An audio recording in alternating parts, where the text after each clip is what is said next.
going to be reacting to Michael Jackson and Diana Ross, their untold love story.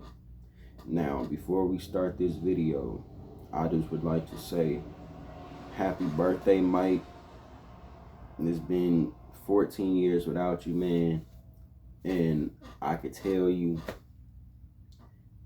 every Michael Jackson fan misses you, bro. We wish you were still here with us in the whole nine. And scroll down and smash that like button. Scroll down and smash the like button.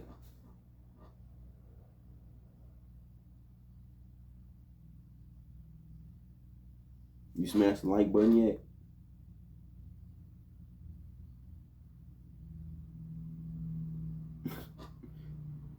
Smash the like button and enjoy the video.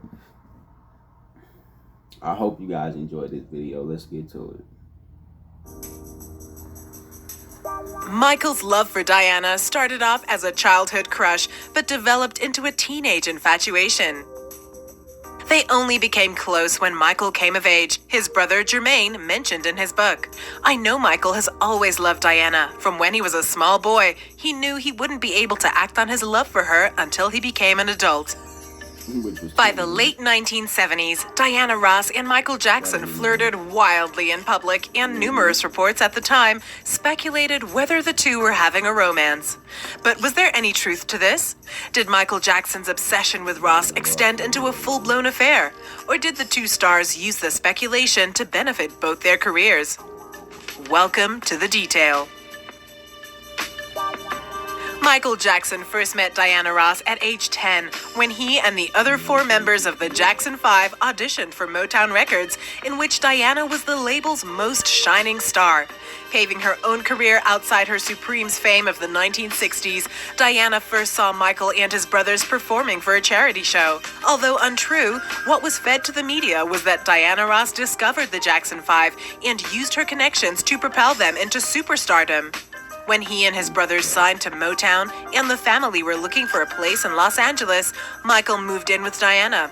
Michael used to tease his brothers, call her his girlfriend, and wouldn't let anyone near her. See? Nigga, that's wild, bruh. Bro, he used to call her his girlfriend and wouldn't let nobody near her. See, that's the fucking problem. In 1977, Michael Jackson accepted the role as the Scarecrow in the film adaptation of The Wiz. This was largely due to his longtime friend, Diana Ross, who was named to play Dorothy. However, it was speculated that Ross would only get the part if she could get Michael Jackson, a teen idol at the time, to take part in the film as well. As at 33, she was considered too old for the part. Pauline Kael, a film critic, described Ross's efforts to get the film into production as perhaps the strongest example of sheer will in film history. Michael Jackson's mother, Catherine, once said, when Diana Ross was named to play Dorothy, Michael had further incentive to land a role in the movie. He'd been in love with her ever since he and his brothers had been her house guests. You're not pretty until you start looking like Diana, he would tease LaToya and Janet. Jackson biographer J. Randy Taraborelli. He said you're not pretty until you look like Diana. I know he was bullshitting, but Mike. Boy, your sister wanna find that. You hear me? Recounted that in 1977, while on the Wiz shoot, Michael Jackson and Diana Ross would regularly go out at night attending parties in New York Studio's 54 nightclub. One of Diana's assistants said he had been trying to get hold of the both of them all morning as they were late for filming. Eventually, they got hold of them on the phone and was surprised to find they were in his apartment and that she had apparently spent the night there. Later on during the shoot, Diana was apparently overheard talking to some girlfriends of hers and said to one of them, "Well, I'll tell you one thing, Michael definitely isn't gay." When this assistant asked Michael if anything had happened between them, Michael said, "You'd have to ask her that." This flirtation between Michael Jackson and Diana Ross would continue for years to come as Michael's infatuation grew. But Diana never took the relationship seriously because of their 13-year age gap. Although this was never an issue for Michael, Diana, on the other hand, could not overcome the taboo of the age and their association when Jackson was a child. She was fearful of how this would impact on her public image and thus her career. And Diana Ross was a fiercely ambitious woman. After a photo session with Diana Ross and photographer Todd Gray, Jackson ordered 2 large prints of every picture. 2 of every single one? That's about 144 prints. Michael answered, "Yes, I can count. I want 1 set for myself and 1 for Diana. Todd, this is magic."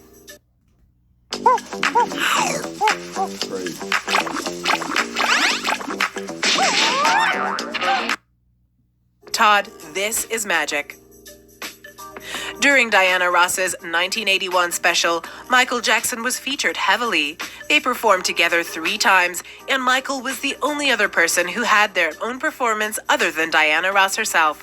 While being introduced, Diana called Michael her baby, and they hugged several times. The special also included a mini interview between the two, where they flirted and called each other sexy. Diana Ross said in Ebony that same year, "I'm crazy about Michael, and I love him a lot. He's been my inspiration. He's a very gentle, wonderful human being, so whenever I can be around him, I like it.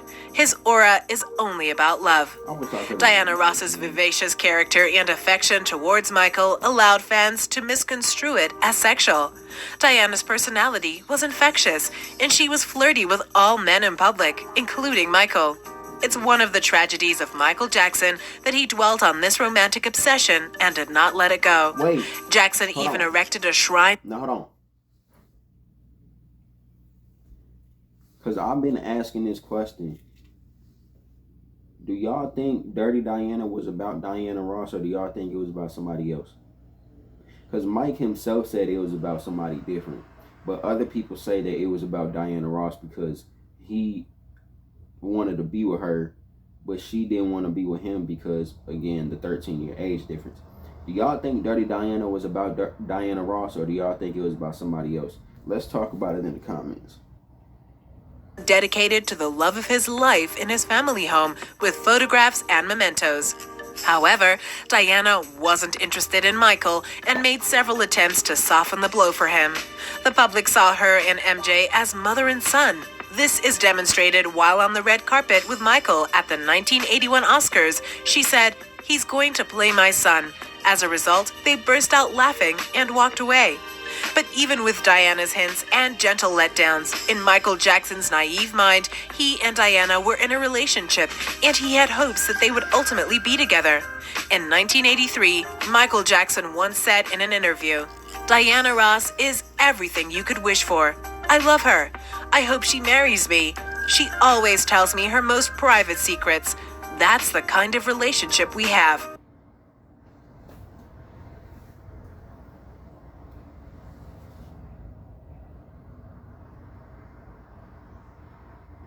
He said in 83 that he hopes she marries him?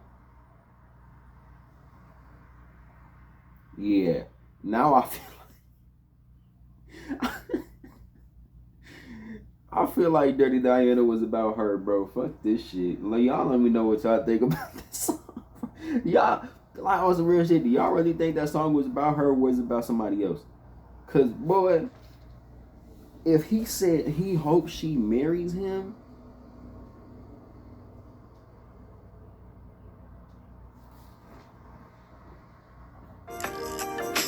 Michael Jackson was devastated when Ross met her second husband, Norwegian shipping magnate Arne Naes Jr. in 1985. The two married the following year, and Michael Jackson apparently canceled his attendance to the public wedding at the last minute. When I heard Diana Ross was getting married, I was happy for her because I knew it would make her very joyous. Still, it was hard for me getting married to this man I'd never met. I wanted her to be happy, but I have to admit that I was a bit hurt and a little jealous. During 1986 American Music Awards, Michael showed up halfway through the show with a suitable replacement for Diana Ross in the form of Elizabeth Taylor. It was noted how Michael Jackson appeared visibly upset and cold towards Ross during the show, in which he reluctantly celebrated the success of USA Africa's We Are the World charity single. Michael Jackson went on to write several songs about Diana Ross and their relationship while recording material for his Bad and Dangerous albums. Songs which were released included 1992's Remember the Time, in which Jermaine, Michael's brother, wrote that the song was, as Michael told me, written with Diana Ross in mind, the one great love that, as far as he was concerned, escaped him. Michael also released Dirty Diana in 1987 on the Bad album. Many fans speculating that although the song was about groupies, it was also a dig at Diana Ross while he was angry at her for leading him on and then getting married to another man. With new Cascade Platinum Plus, I load this and get this. Dare to dish differently. Y'all think it's about her? Y'all let me know. For leading him on and then getting married to another man. Ross's marriage, however, was not happy in spite of two sons. Diana and Arna were married, yet they lived on separate continents. Diana mentioned in interviews that she couldn't live in Norway because it was cold and dark and didn't want to move away from her older kids, family, and a career in the U.S. Diana Ross secretly saw Michael Jackson even during her pregnancies. He was devastated and brokenhearted, but was still under her spell, however. They still seen each other even while she was Yeah, I get, boy. Now, Mike, you know damn well you ain't make Dirty Diana because of some goddamn groupies. You made it because of her, because you were mad at her, because of this shit right here. And I totally get it. Because I probably would have done the same thing if I could sing like you and write songs like you and somebody did me dirty like she did you. Yeah, I'll do the same thing. I've always loved Diana, and I always will, he wrote in his autobiography, Moonwalk. But as the years went by, Michael's interactions with Diana became more infrequent as she focused on family life, and he extensively promoted and toured around the world. In 1991, Diana Ross told the Rock Hill Herald that when he wants to see me, he sees me. When he doesn't, he kind of closes the door. There's no reaching him. There's no finding him. There's no anything. He's just this elusive love out there. Although Diana always had a place in Michael's heart, he called her his world when she visited him in hospital in 1995. He had his then-wife, Lisa Marie Presley, literally thrown out of his room in preparation for Diana's arrival, in which he lavished her with affection and gifts. Wait, hold on. After Michael Jackson's death in 2000. Hold up. You had your wife at the time, Lisa Marie Presley, thrown out of your hospital room for Diana Ross to show up? Mike, you bogus for that one, G. Oh, G, you bogus for that one. You had your wife thrown out the hospital room so Diana Ross can come and see. Mike, you bogus as hell for that one. 2009, and many years since they had a close relationship, Diana Ross was mentioned in his will, stating that he would like to leave his children with her in the event of his mother's death. This act honoring her as the great mother she was to her children, and knowing in death she would be the best to guide his own. But also honoring their lifelong friendship, the lasting bond they developed over the years, and a last reminder of the special place she always had in his heart. Tune into one of our latest videos right here, and also check out our online store for your... Alright, y'all. Yeah. Mike was in love with Diana. Obviously, they said it a whole lot in this video.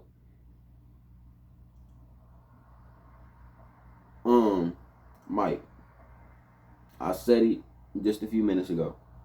You bogus for throwing your wife at the time, Lisa Marie Presley, out the room so Diana Ross can come and see you. You bogus as hell for that one. I love you, but I tell the truth. I tell us the truth just like you would tell the truth. And you know deep down in your mother flipping heart, you was bogus for that one. And you wrote, I don't care. You can say it's about groupies. You can say whatever.